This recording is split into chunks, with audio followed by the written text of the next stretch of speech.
just either slightly different from what they are, or we talk, we see things are normal.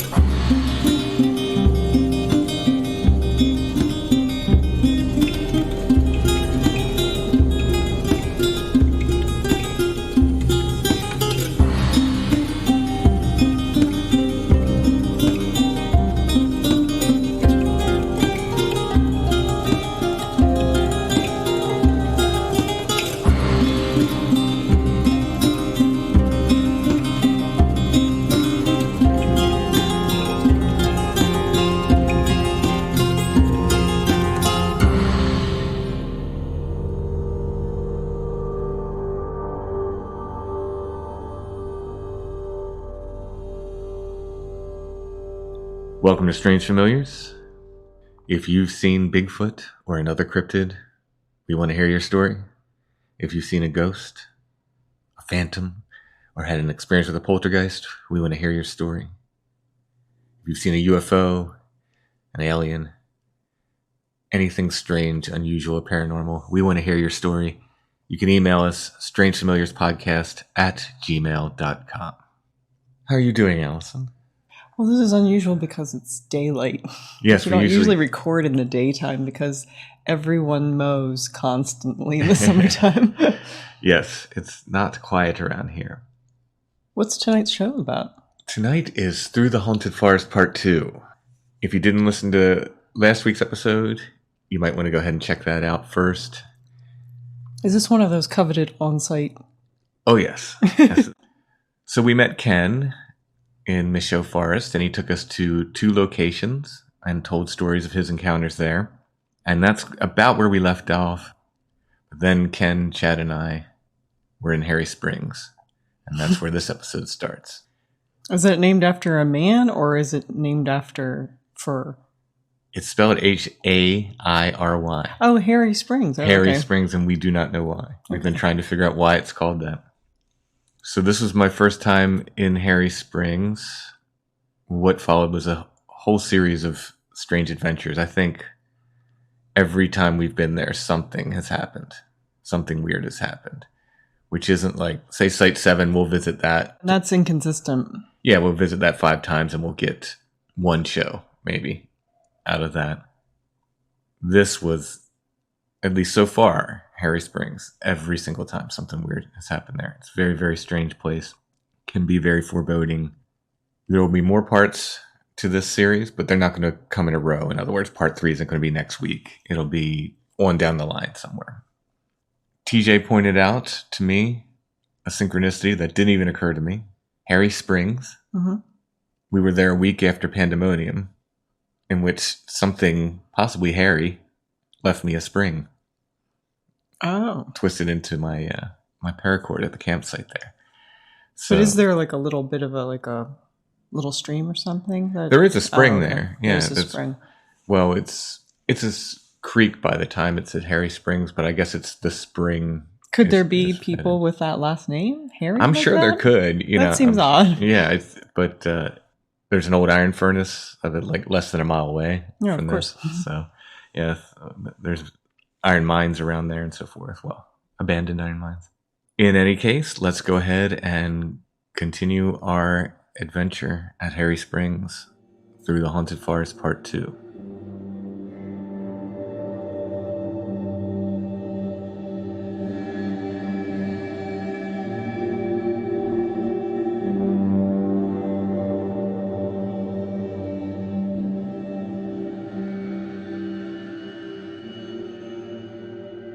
Let's go ahead and play this next clip. So we decided just to want to walk up the Hall Road. Kind of go ahead and just walk up the mountain. Yep. We'll go ahead and play that clip next.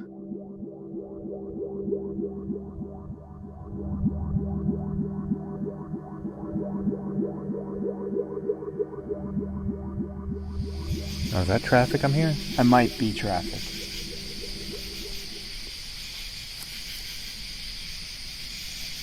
Because if not, that was weird. Was it that low guttural again? Yeah. Oh, man, it's not traffic.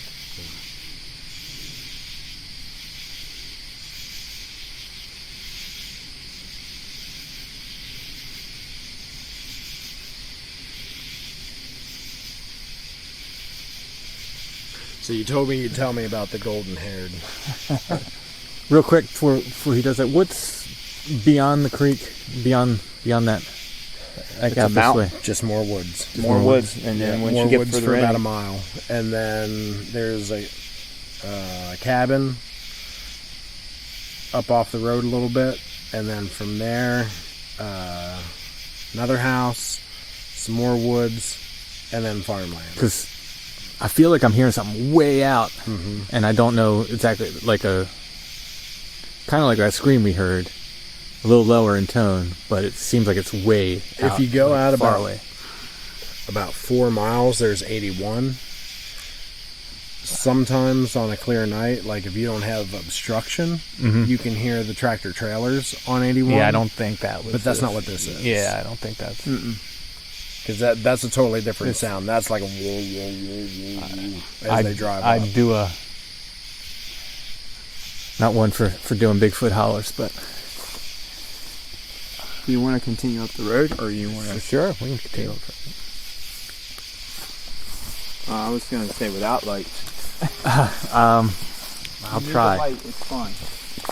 If you stay in the, if you look for the light color, can you see the light color? Yeah. That's the Bear Road. If you need a light, that's okay. I'll do my best here. Alright, Tim, I just saw the red light again. There's the road curves up around here. Yeah, there's definitely no towers up that way. Well, this was about this high. Yeah. You see my hand? Yeah. So 6.5, 7 in feet. this direction, it's about, I'd say 10 miles worth of mountain. Where the direction we're headed. Yeah. Okay. Across from this, across the creek, it goes straight up. There's another trail that goes up the mountain. Whoa, back up. I think I hit one of your vernio ponds. Yes, I did. You all right? Yeah, I'm good. That's why I wear waterproof boots. I think we better use light. Yeah. I didn't realize I think this right right to the side right there. You can might go be better. there. Yeah. You can see? Yep. Nice. Okay. So what's the legend of the lights leading you to swamps? Is that a true thing? I mean, there's all kinds of light legends. Mostly, they say don't follow them. Almost every folklore that ever has to do with swamps says don't follow them. Or with lights, rather, says don't follow them. Yeah, it's a little bit drier on this side. No, I'm just looking at the print. Okay, you good? Yeah. Okay.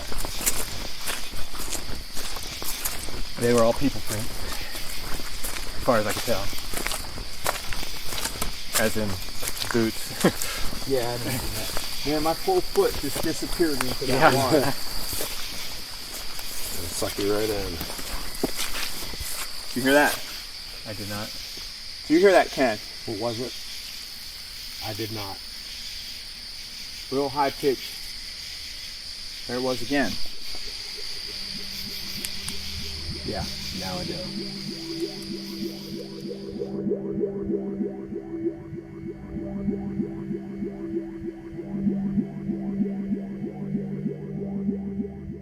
All right, Chad. For once, you fell on the recording, and it wasn't me. Yeah, I mean, we had some rain, and it was kind of swampy. And since we weren't using lights, I was walking along, and the next thing you know, my foot disappears into a mud pit, basically. Yeah, you went about up to your knee. Yeah, it was pretty bad. Later on in the recording, this doesn't make the show, but later on in the recording, as we're walking back, I dubbed it Chad Pond. I said, Yeah. as we were walking by, I said, watch out, don't step in Chad Pond there. Yeah, So in that clip, you say, did you hear that this time? right. And what I caught was a very, very brief, I'm going to call it a whoop. I don't know what it is. Again, could be Right. a natural animal. This is so brief. It's actually less than a second long. So I'll play it 3 times, but it's very quick. And, that's the only thing I could pull out of the recording. It may not have even been what you heard, but this is, what was on the recording. That was the closest you could get to it. Yeah, so let's go ahead and play that 3 times.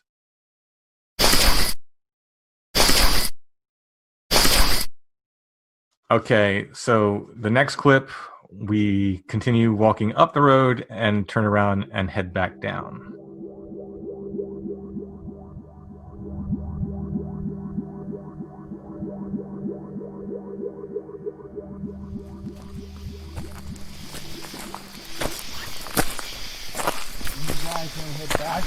It's like almost like a whistle scream. Yes, that's what I You're heard. hearing it? Yeah. Where are you hearing it from? Which direction? First time I heard it was from the direction it's in the direction we're headed. Because I'm hearing one from that direction behind us headed that way. Yes, that's what I heard. Yeah. This does level out a little bit. But yeah, once we get up in here, it gets pretty flat. That's not bad. I came muzzleloader hunting here, late season muzzleloader, December into January, and all I'll say is I was apprehensive about only having one shot. Make it count. Yeah, exactly. I think what I advise people is, unless it's absolutely necessary, don't take that shot. No. Wait till you see the white of their eyes. I haven't heard it turn out well yet, honestly, when people have shot them. Well, like I said, when I come up in here, I do, the main reason I like to carry a pistol with me is because of bear. Yeah. But I always project that out, like this isn't for you unless it has to be. Right. Hey, as we walk up through here, I've noticed the past 40, 50 feet. As we're walking, listen right back behind us on the left-hand side. Mm-hmm. You hearing it? By the creek? Within 10 feet up. Are you 10 hearing, steps. like What's clicks? 10 steps and stop, okay? Count them off, 10 steps and stop.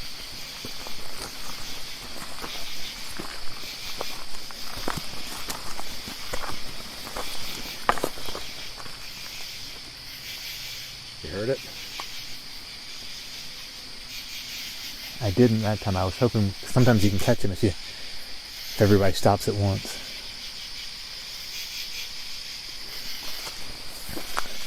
Whistle's up ahead of us. What's that? There's a whistle up ahead of us.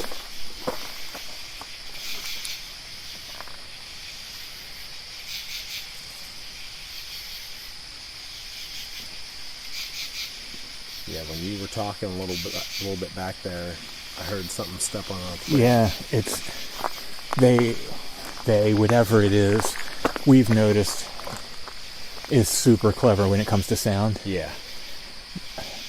The recorder I left out at the cemetery at Pandemonium, you can hear something step as the insects get louder. Yeah. It moves with, it's crazy. Now I'm not, hey, maybe that's an animal, but if it's an animal, it's a clever one.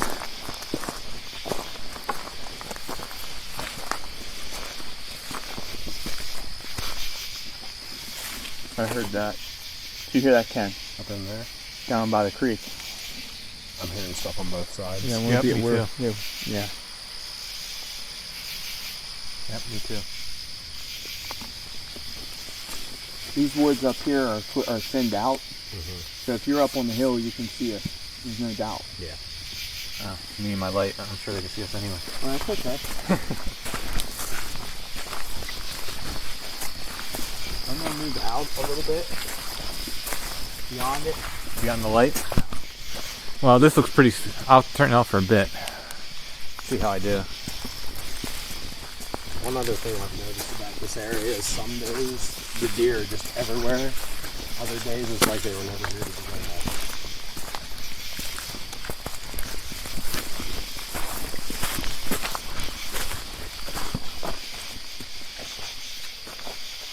Hey, just a moment ago, up in that one tree I saw hear that.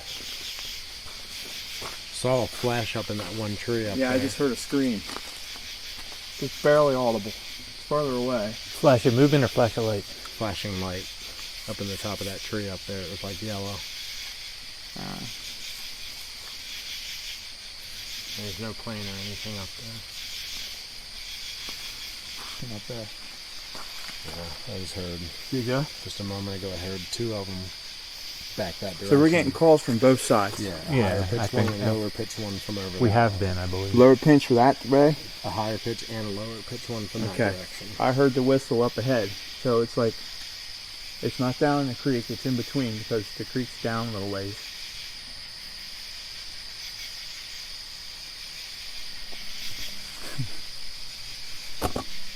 Any campsites around here? The one that I do know of that somebody has is along the creek, and it's down more down there. Yeah, we already passed that a while back. Yeah. But further up here, no. No No. campsites. Okay. You get to the end of this road, it makes a round clearing, and then the one trail continues on after that. The reason I'm asking is because what I keep thinking I'm hearing is like conversation, but it's just out of earshot kind Mhm. of thing. Yeah. Okay. What I'm hearing is like a.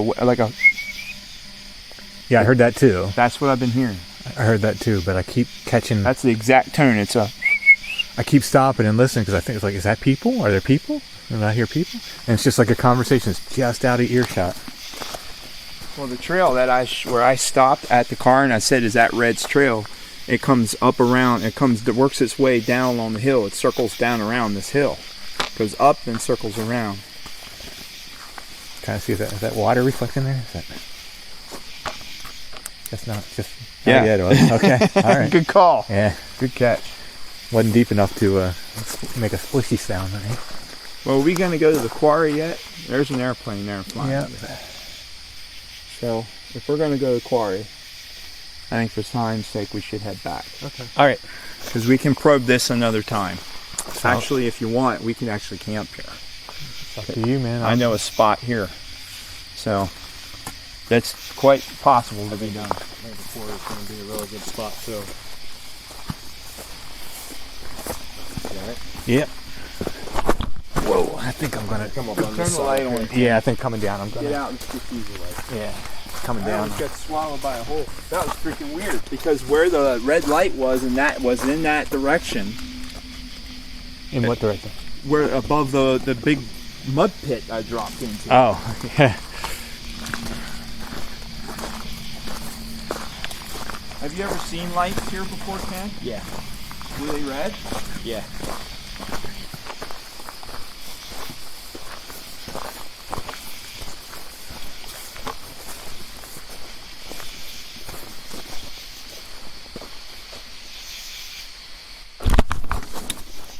Easy. You all right?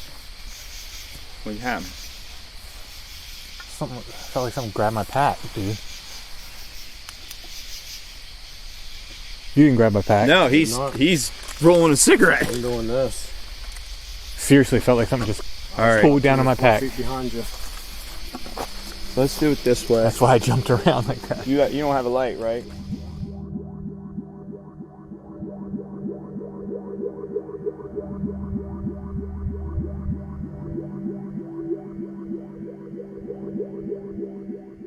This is one of the most intense experiences I've ever had, honestly.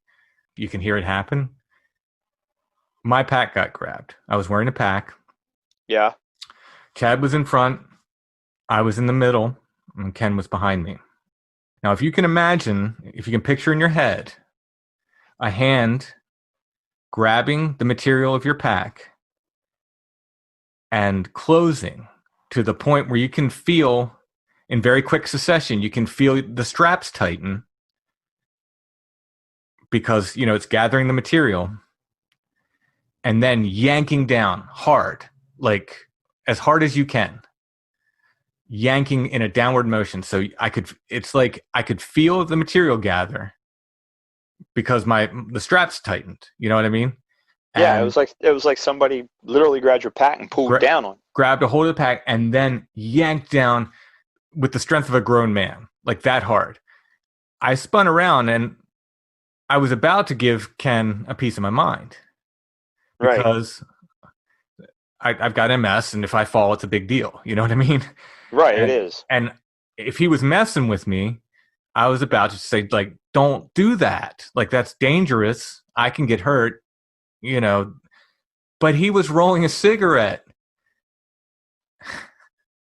Well, I turned around because I heard He was you yell. 6 or 8 feet back. He was rolling a cigarette. Yeah. It was not him. He was nowhere Yeah. near me.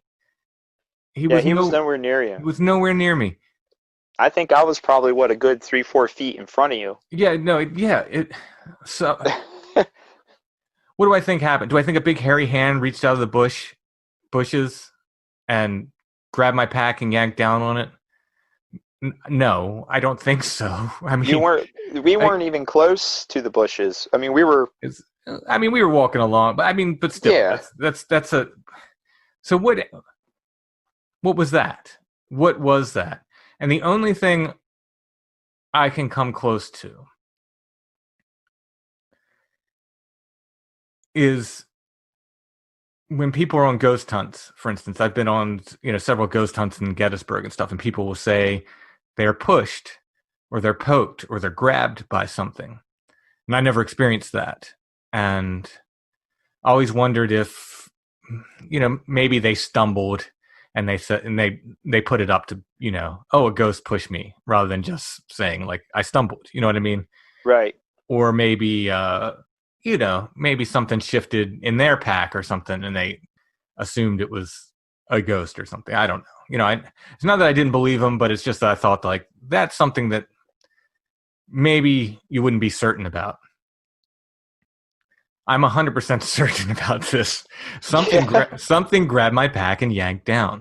There's no other explanation I can come up with this. Now, again, don't think it was a hairy hand that reached out of the bush. I think whatever happened to me there is what happens to people when they're on these like ghost hunts and they talk about their legs being grabbed or being pushed, et cetera, et cetera. Right. Right. I mean, I heard you yell. I turned around. He's way back. Because my first thing is, I thought maybe he. I thought he was messing around, and right. I wasn't going to be like super mad, but I was going to say, look, don't do that to me. Like that's not. And it wasn't him. It wasn't Ken. No. Yeah, he's back there. Just Ken is a really cool. Yeah, no, it's not in his it's not in his character. He wouldn't do that. No, I honestly don't think he would do that. But he was rolling a cigarette. He had both hands. Yeah. Rolling a cigarette, and he was 6 or 8 feet back there. His arms aren't that long, But your eyes, man, the look on your face, like your eyes were as big as saucers. Not with fear. It was mostly like, oh my god, you know what I mean? Yeah, I don't know if it made the recording when we went up to Site 7 with John and Laura, but Laura was there were times where she was getting a little freaky because of the lights and stuff, and she'd heard all the stories about Site 7. And I think I told her at the time, I said, well, as long as I've been doing this and all the time, nothing's ever touched me. And then I thought about it and I thought, well, okay, yeah, except at Harry Springs, where something very much touched me. Well, at least touched my pack. Yeah. Wow, that was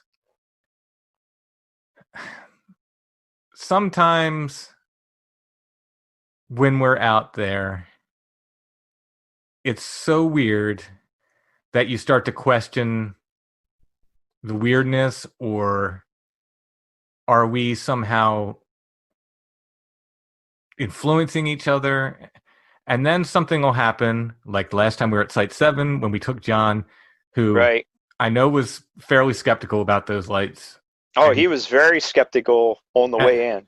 Very. And I was glad he was. Then he sees them, and it's so confirming. Like that moment, it's like, okay, like I said on that episode, we're not crazy, and it's not just me and Chad seeing stuff. It's not some kind of a mass hallucination that only Chad and I are experiencing or something. Yeah, and it's not like we go out and we jump at every noise or sound. No. I always tell people for every on-site show you hear, there's 4 or 5 visits where it's either nothing happens or nothing happens worth doing a show on. Correct. So this confirmed to me that there's something very strange going on here, and it wasn't just us. Something grabbed my pack. I don't know how else to say it. Something grabbed my pack. You cannot tell me, no one can tell me otherwise, because something grabbed my pack and yanked down and almost pulled me to the ground with it. Oh, I believe you. Yeah. And it wasn't like you tripped, because No. I would have heard if you stumbled. You didn't. It wasn't like you stumbled and you leaned back or anything like that. No. I could feel the straps on my pack tighten. A split second before this happened, I felt them pull back first. Right. And then I felt it yank down. Really, really intense. This place is, it's no joke. Harry Springs is no joke. No, it's not. As we do more episodes and we tell more stories, you're going to find out it is no joke. Yeah. Boy, I can't wait to get to that night at Big Pond Furnace up there when people get Oh, to yeah. I can't wait to get to the daytime when we went into daytime. Right. Oh, yeah. That was incredible, too. So in this next clip, it's really, really weird. We're talking about mind speak. We're getting back in your truck. You can hear us putting stuff away and so forth. At the end of the clip, you'll just hear me say, and it sounds like it comes out of nowhere. You'll hear me say, and it wasn't a reflection off the dashboard. And it was not a reflection off the dashboard. I didn't edit that. There's a whole section of missing time in the recording. What had happened was I was sitting in the car. I looked off in the woods, and for the first time of the night, I think you had seen the red lights multiple times. I think Ken had seen it at least once. Yeah. I hadn't seen them yet. And for the first time, I saw it up in the trees, and I had pointed out to you, and I remember we sat there for a little while to see if it came on again. We talked about it. That whole section is missing from the recording. Which is strange. I didn't edit it. I didn't hit pause. If you hit pause, you have the same recorder. Yep. You have an updated version. If you hit pause, there's a little digital pause. You don't get a clean just jump like that. It jumps into that. I don't know where that part of the recording is. It's weird that it's missing. I don't know if that means anything, but like I said, you have the same recorder. They're built like tanks. They don't fail. Oh, yeah. Sometimes they pick up interference, but that's from cell phones. The cell phone interference isn't the fault of the recorder. If it was cell phone interference, you would have heard something too. Well, yeah. But, I mean, that's not what this was. You can hear cell phone interference on our other on-site shows. You can hear that kind of static burst that comes with cell phone interference. That's not this. It's just not there. It's not there. Yeah, I don't think I hit pause. Like I said, when you hit pause, there tends to be a little digital pause. There's a little section where you can see it on the waveform. And this just goes right into that. And I remember us sitting there for a while too, talking about it. Because you're like, oh, I finally see the light. You were like, I see it too now. And I was like, yeah, they're right here. And, we were just trying to see if it would come on again. We sat there for a little while. Mm-hmm. It wasn't like we weren't, in a hurry, Yeah. We weren't. So I don't know, but okay, let's go ahead and play that. And so just listen for that little bit at the end where just out of nowhere, I say, it was not a reflection off the dashboard. There's a whole bit missing before that. I don't know where it went. I don't know if that's crazy, indicative of anything, but we'll go ahead and play that now.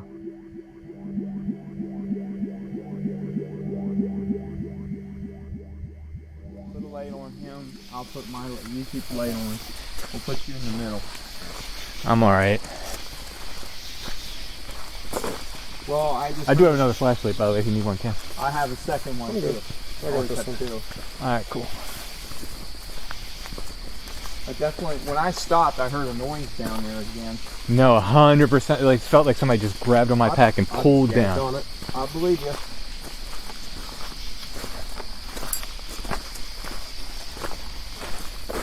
That's new one to me. Did you just hear that one? No, I did not, man.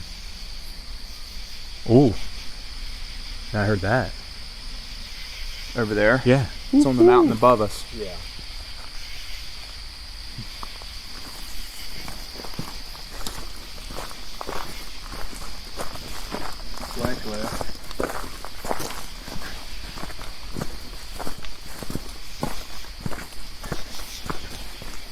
You really didn't pull my pack just to mess with me. All right. Okay. 4 feet behind. All right, just checking. I'm just checking. I'm just checking. I have my hands busy. I'm just checking. I was holding my walking stick underneath my arm, but it wasn't close enough for you to actually touch you. Hey, Ken, you just walk where I walk. I'll plot like even course. Does that make any sense? Yeah, I'm good as long as I can see him. I should be good.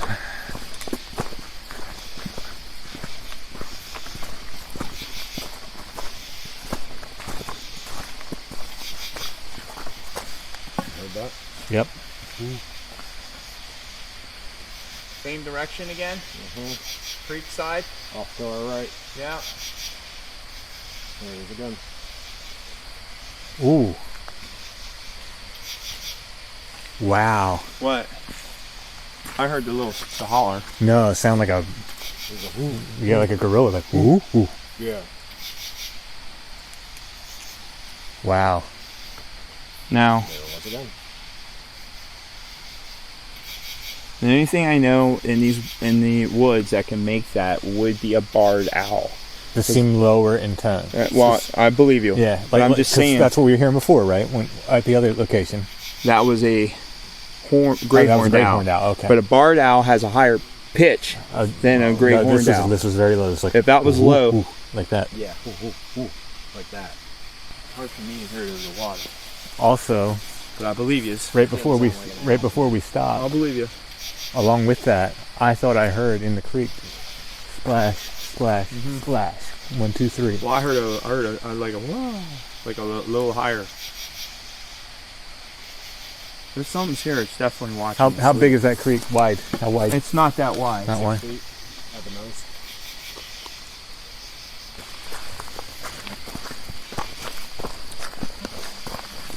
I keep hearing what sounds like conversation up in the woods there. Yeah, that's what I was hearing on the way up. It's exactly what I was hearing. And it's not the creek. It's not like it's harmonics not. coming off that. Yeah. No, It's up on top of the Yep. I would agree. I would agree. Yeah, that's what I've been hearing. It's like someone going, You like talking.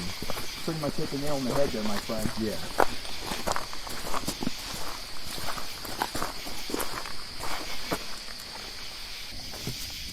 Yeah, Ken. This is an interesting area. It is. Well, like I said, when I was here during the day, I had weird thoughts as I was coming down when I got down near the creek.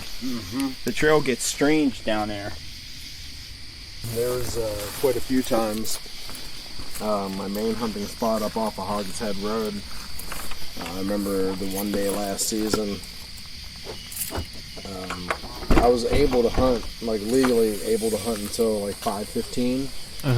And about 4:30 or so I still had about 45 minutes left to hunt. And it was almost like something in my mind being like, it is time for you to go home. It's like, get out of here. And what, like, is it human instinct that you know? Because I know the feeling. Yeah.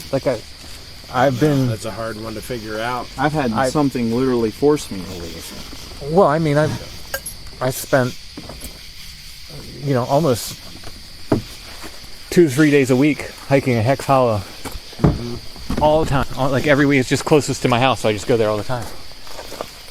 The times that I've felt that, it was almost like something put that in my brain. Like, right? you need to go. Yeah, and I've been there like just that one day, and it was just like, get out. Yeah. Like, get out. And it's so weird because whatever, you know. Well, the spot where that happened at. Is that everything? Yeah. The spot where that happened at, you could walk down in to the bottom of the woods there, and you could just see deer trails, deer droppings everywhere. And it was always like one of those feelings like, you've had your time to hunt, now it's ours. Huh. Get out. Yeah. What is that? You know what I mean? Like the impressions. And I've often talked about like, well, the impression I got was this. Yeah.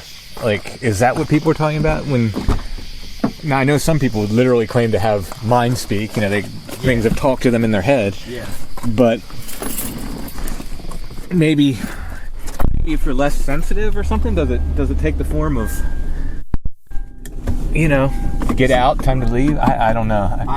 Yeah, and it was not a reflection off the dashboard. Where was it? It was to the right. That way. Yep.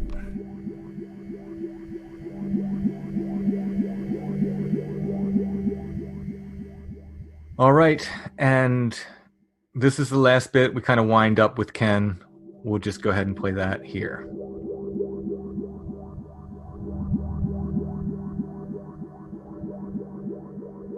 All right, so we were having conversation in the car, and which I found really interesting. So Ken, I'm gonna have you come back on to tell some ghost stories because Okay. you told a bunch of ghost encounters. But Really I do, good ones. yeah, really interesting stuff. So we'll have you back on, and we'll talk ghosts and maybe Gettysburg and stuff else. Okay, yeah, other definitely. stuff. But I did want to get your impression. So we talked about a lot of experiences in the woods, right? With what may or may not have been Bigfoot. I mean, obviously, when you saw him, probably was. The other times, something weird, something strange. Yeah. And you're someone who's had a number of ghost encounters, and in fact, you even said houses seem to be haunted when you live there, Yeah. and not haunted when you left. Yeah. Do you see any kind of connection between the fact that you're having multiple encounters with what may or may not be Bigfoot in the woods, and you're also essentially haunting houses when you live there? I think so. Yeah, I feel like a lightning rod some days. Yeah. And I think when you're talking with about Bigfoot, I think it's almost like their attention is drawn to me. Mm-hmm. And I'll tell you, it kills a lot of good hunts as far as when I go hunting for deer or even squirrel or anything like that. Because a lot of times I'll get up into the woods to try to do some hunting, and within an hour or two, the woods just go quiet and there's nothing around anymore.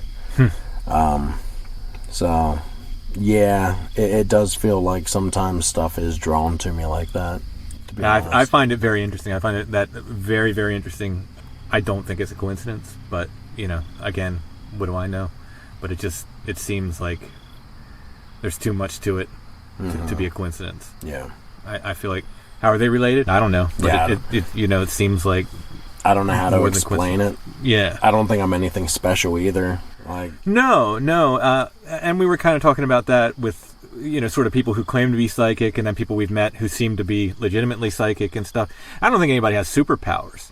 I think it's like me with illustration. I practice. You know what I mean? I have a certain amount of skill, I think, that, gift, I guess they would call it. But most of it is just practice. I practice and I practice and I practice and I got better at it. It's like any musical instrument. Yeah. There's some people maybe born with a more musical ear, but if without practicing, you're not gonna, And I think in a way people practice that sometimes. Some people are more practiced at it. You said it's like a spark, and I think probably everybody has a spark, but some people shine brighter. You know what I mean? Yeah. Yeah. and it's funny you mentioned the practice, because since I was about 16 years old, so almost a little over 20 years now. Like, when you talk about practicing, I've practiced brightening my spark and opening my mind up more and opening myself up more to just what's around us. And now that I look at it that way, it does make sense, because it seems like the more I allow myself to be in tune, especially with the forest, like the forest is my escape from everything else. As much as I love my friends and my family, my family especially understands I need my time in the woods. Oh yeah. I need to go out, and I just need to be alone. I totally understand that. And Totally understand that. there's been times I went out and just parked the truck and just fell asleep in the truck just to be in the woods. But I do find those times when I'm allowing myself to be more open, because it's not something that I really think that you can make yourself do. Like, you can't focus so hard that you make a flower bloom. You just let the flower bloom. Right. You give it water and you let it bloom.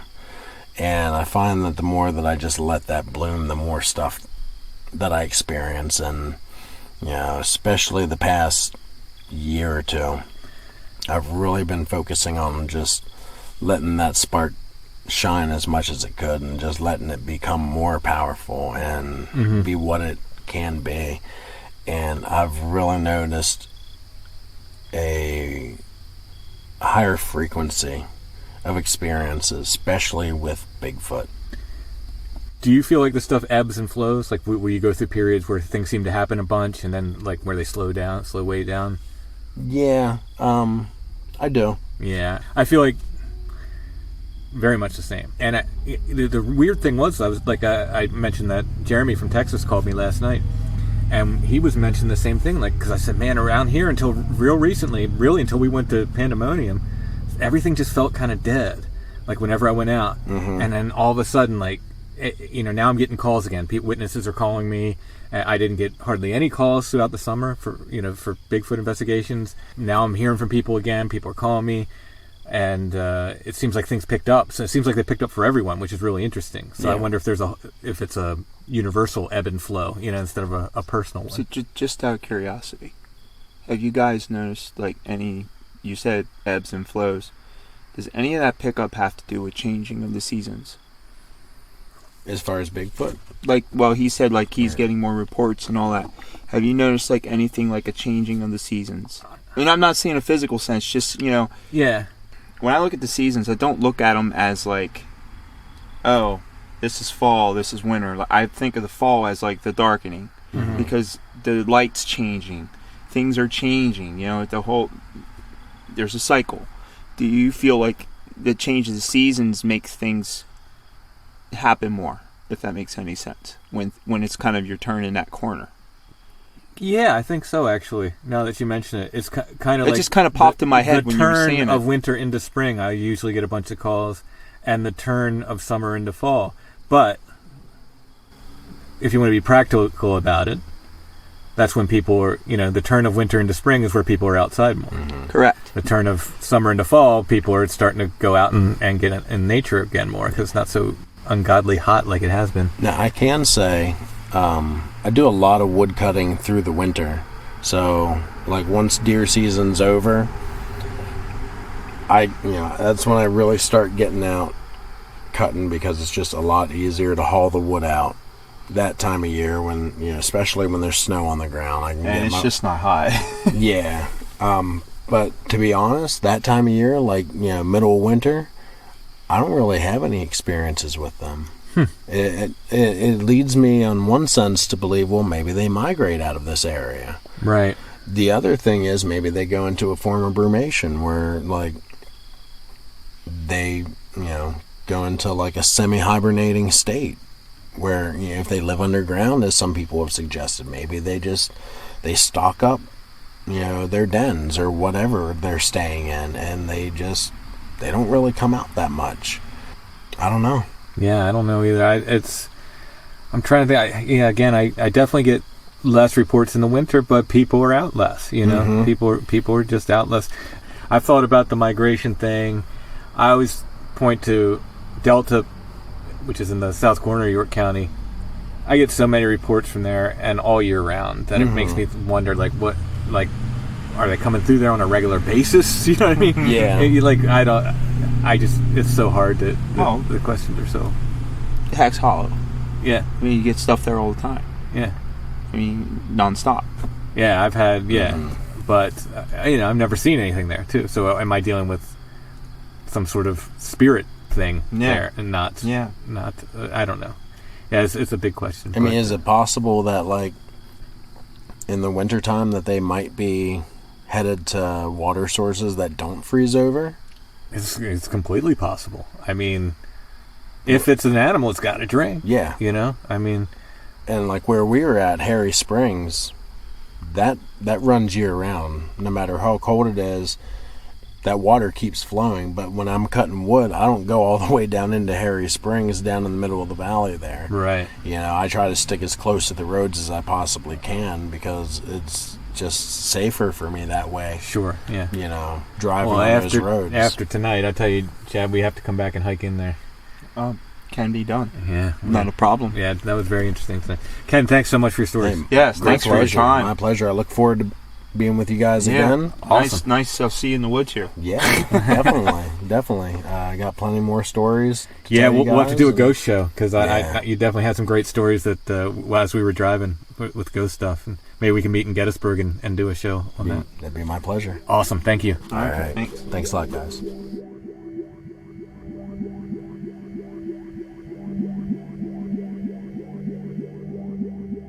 So Chad, Ken says he wants to come back with us, maybe camp there. You know me. I've been trying to get you to camp there for months. So You've been trying to get me to camp anywhere for months. It's not for lack of that's desire. true. It's been lack of time. That Right. I mean, I barely had time to. Well, I got out a couple times, but I haven't camped in any like crazy places like Pandemonium or right. this place yet. So we've been at Harry Springs multiple times, Yeah. and Yeah. we have more coming. There's more coming. This will be, like I said, a multi-part series. We won't do all the parts in a row, but as I get them edited, we'll drop them. I don't think it's the kind of thing. It's not like the Spring Heel Jack series where it has to be done in order. We can do them, one at a time and have other episodes in between. Yeah, it's just this place is just like so. It's you can't even explain it because it just does so many different things. Yeah. And again with the lights, again with the noises, and then the weird playful gifting stuff. We'll get into that. Yeah. In the future. And the other thing too. I've had visuals there of something. Yeah.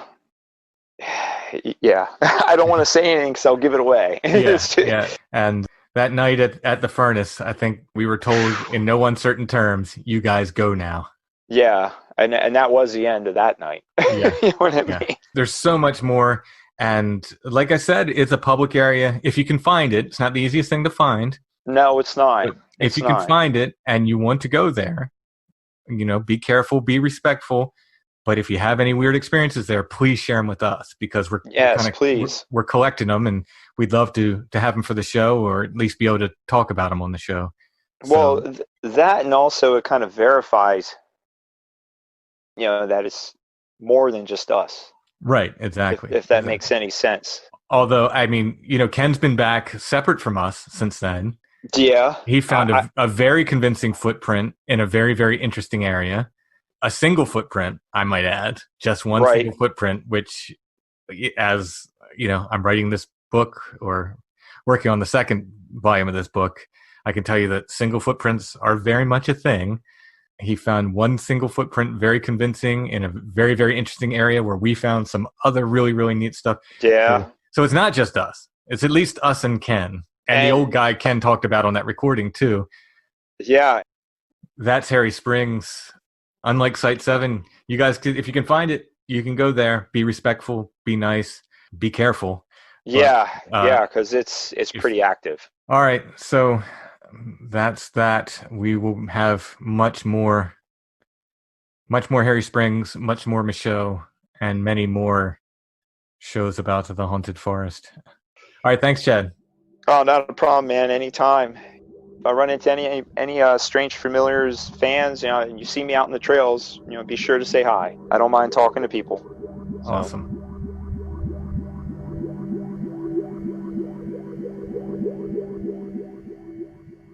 Adopting a dog can be one of the best decisions you'll ever make in your life. But sometimes attempting to raise a dog can be a frustrating and overwhelming experience. And sometimes you need help.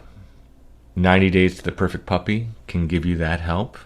They teach a relationship-based approach to helping you and your dog become perfect for each other.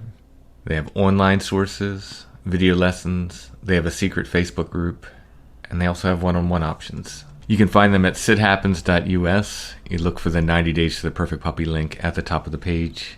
Let them help you understand how your dog thinks, which isn't how you think. I hope there's some difference.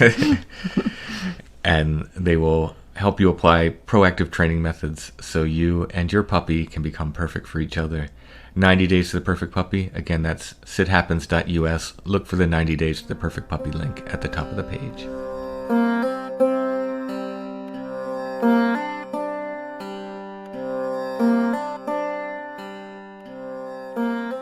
If you like the on-site episodes, like this one, This month's patron episode is going to be an on-site show. Chad revisited Pandemonium on a solo trip.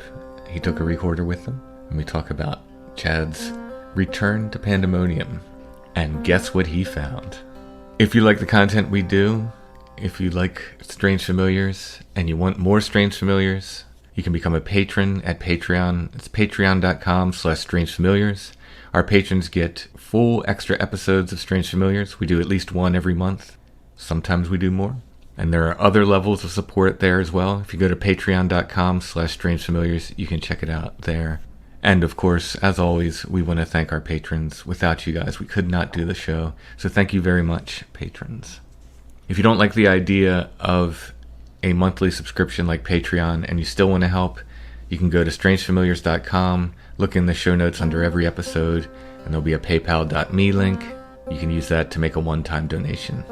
Everyone can help by sharing the show on social media, by liking and subscribing wherever you're listening, and by leaving us those nice 5-star reviews, which helps get the show in front of new potential listeners. And thank everyone for doing that. I've seen some very, very nice reviews recently.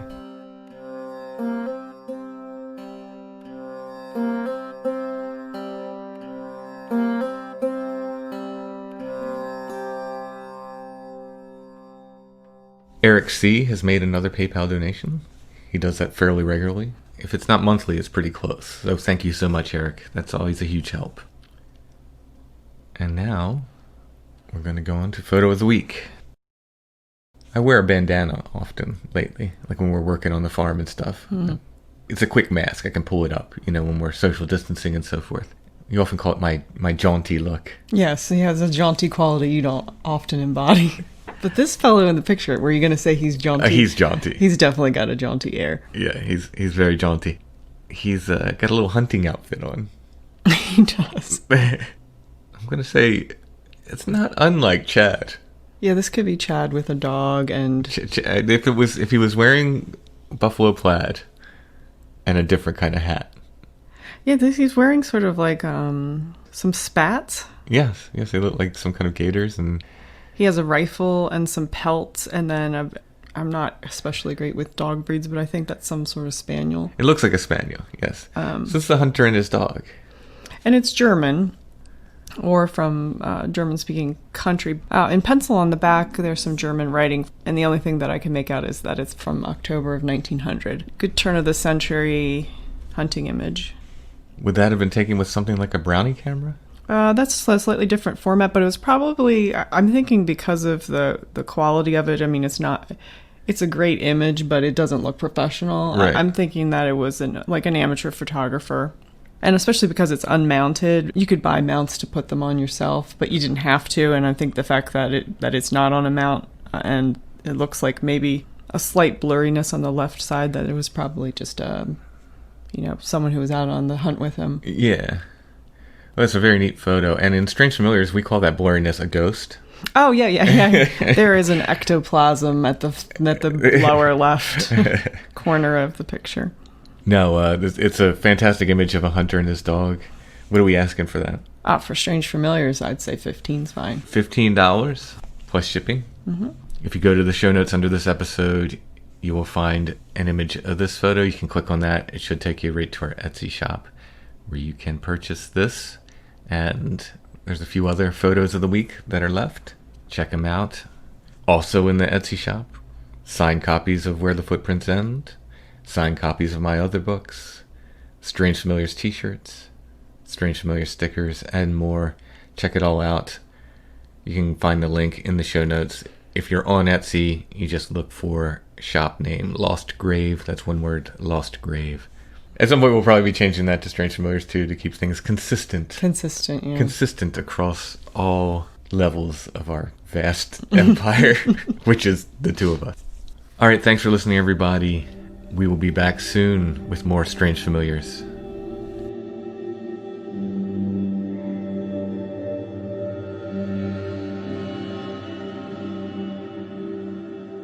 Strange Familiars is a production of Dark Holler Arts, music, books, art, podcasts, and more. darkhollerarts.com. Intro and background music is by Stone Breath. Go to stonebreath.bandcamp.com for more. We're on Facebook, facebook.com/strangefamiliars, and we're on Instagram @strangefamiliars.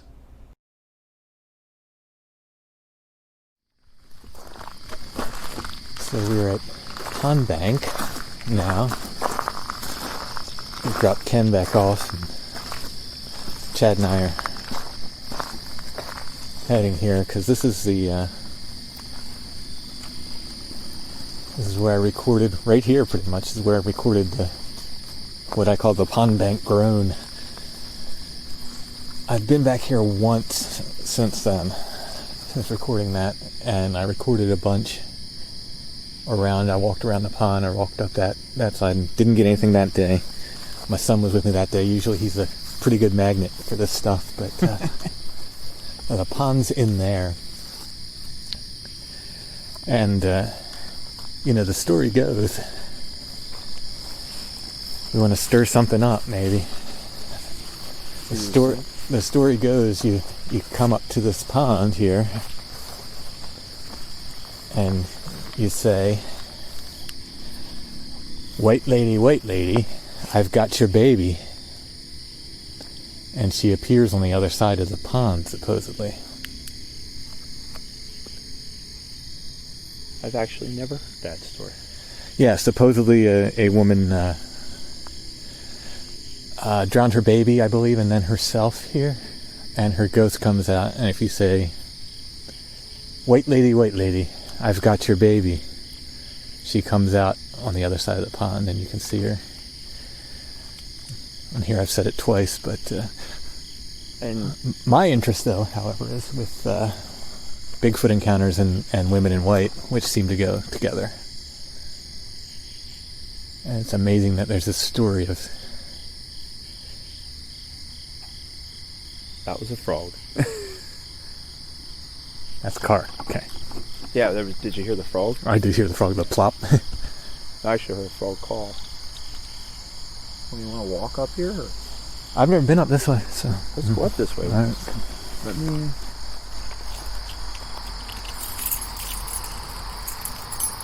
walk up.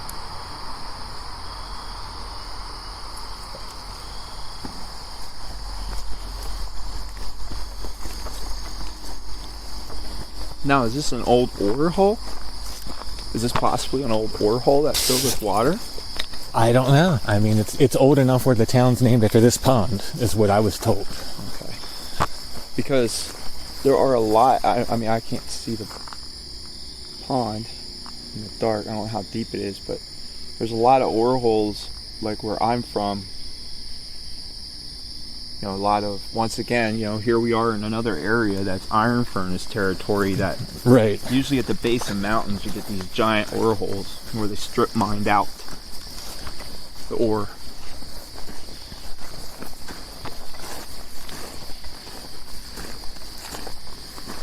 Does that just end there? No, I think it keeps going.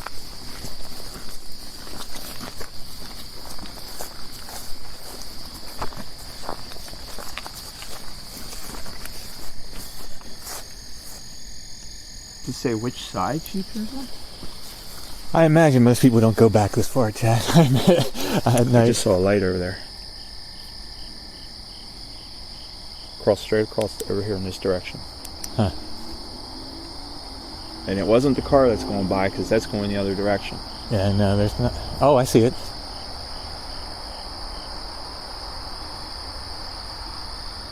Right in there. Yeah. Like, kind of center of my...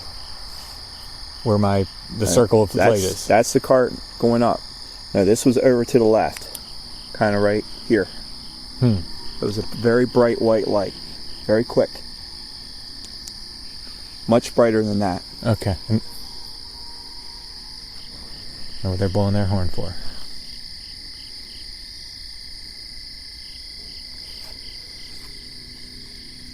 So it goes, white lady, I got your baby. Yeah, I have your baby, supposedly, and she supposedly comes out.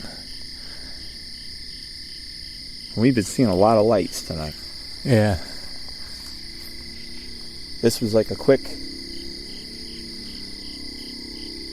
There it was again. No, that's not in the same spot. Well, let's keep walking. Now we go all the way around.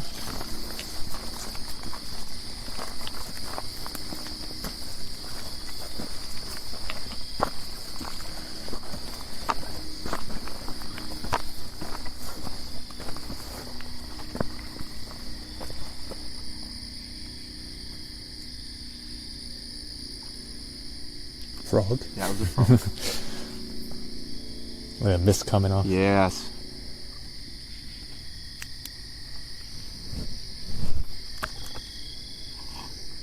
Now the mountain is that direction, Yeah. up that way. Yep.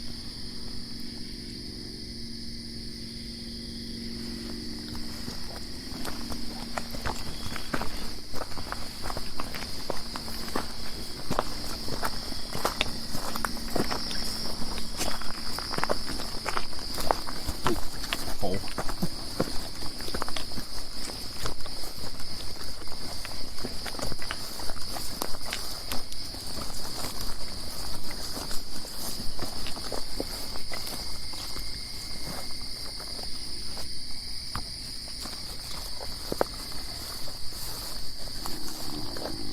Just a split.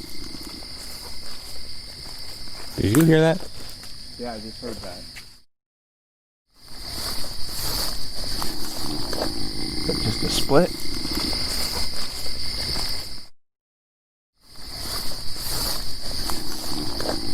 Just a split.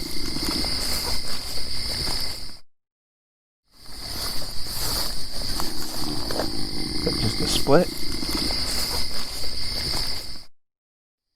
I gotta keep the pond between us and whatever. Oh, whatever I heard was right over there.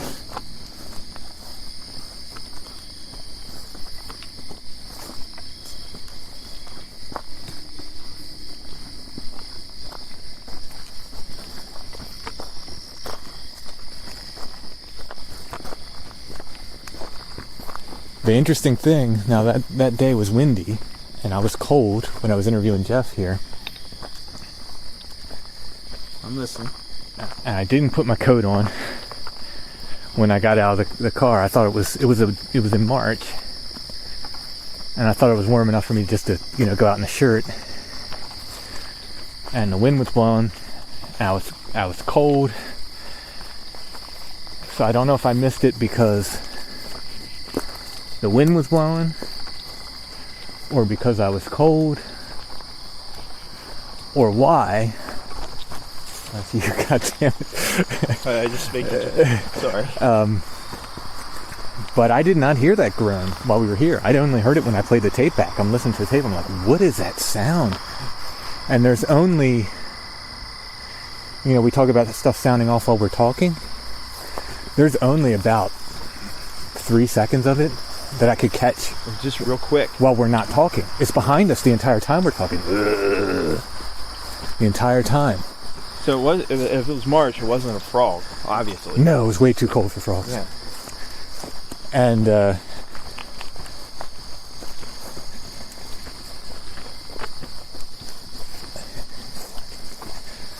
but I didn't hear it at the time. Did not hear it at the time. I tried over here once. This is the side where I saw that light. Fun. Huh? I just said fun. You say fun? Fun. Yeah. There's a light over there. Let's go see what it is. The things we do for you listeners. Yes. And I got wrangled into this. I'm just insanely curious, that's all.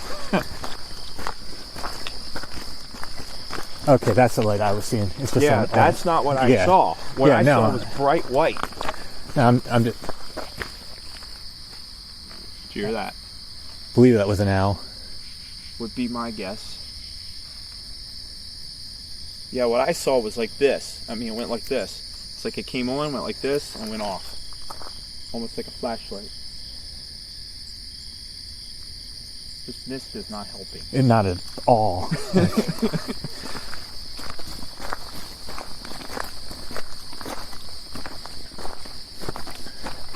The flashlight's just, the mist is coming off the pond, the flashlight's just hitting it, and it's just like a wall of mist. It's all you can see when you look towards the pond. Yeah, and we're right on the outskirts of the town. So it's not like we're out in the middle of nowhere here. No, but this up here, this goes right up the mountain. Okay, that makes sense. Yeah. Yeah, it goes right up the mountain. So what I saw,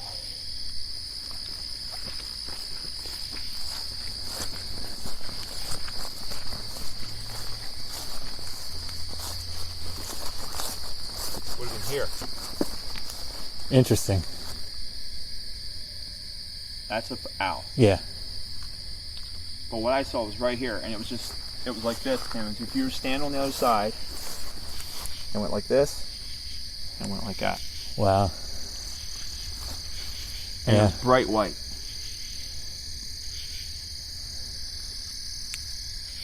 Well, lights accompany this stuff. That's all I can say. I don't know why.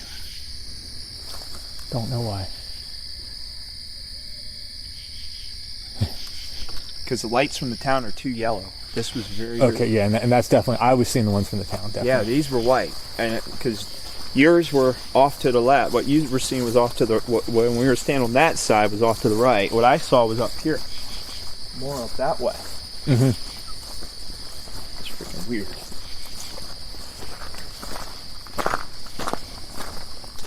All I know, I just start seeing red lights.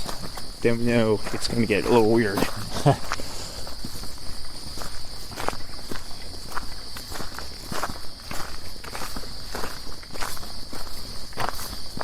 We're going to drive up the White Rocks while we're here. Might as well. Yeah, I might as well. Did you guys have something happen up there? Or he did? He did. Jeff Okay. did, for sure. I did not.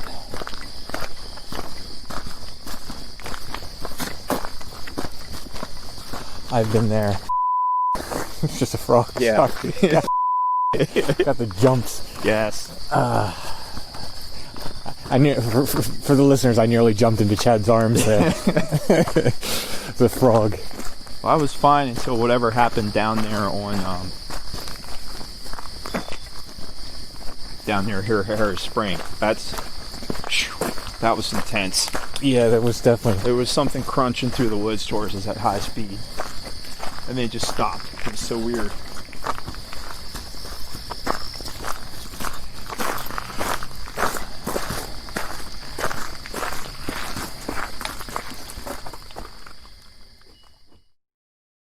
During that recording, you can hear me talk about the Pond Bank groan, which I recorded the first time I was ever at Pond Bank when I interviewed Jeff there for the Michaux Roar episode.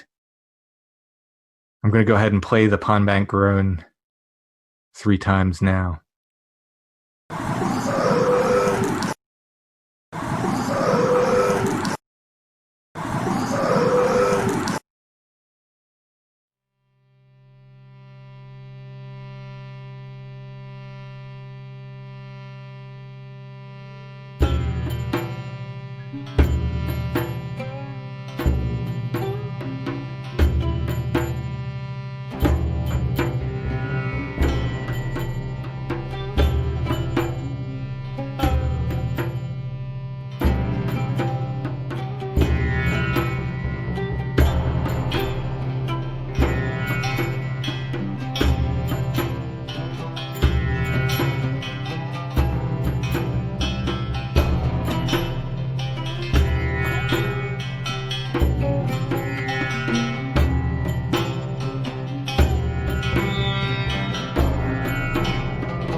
And the flaring brands illumine the message, seize the land, open our prisons and make men.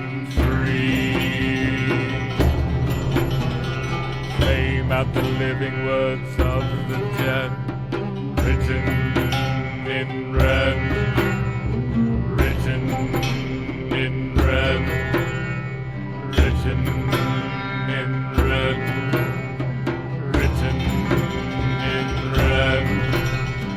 Gods of the world, their mouths are dumb, your guns have spoken and they are dust. The shrouded living whose hearts were numb have felt the beat of awakening from within them.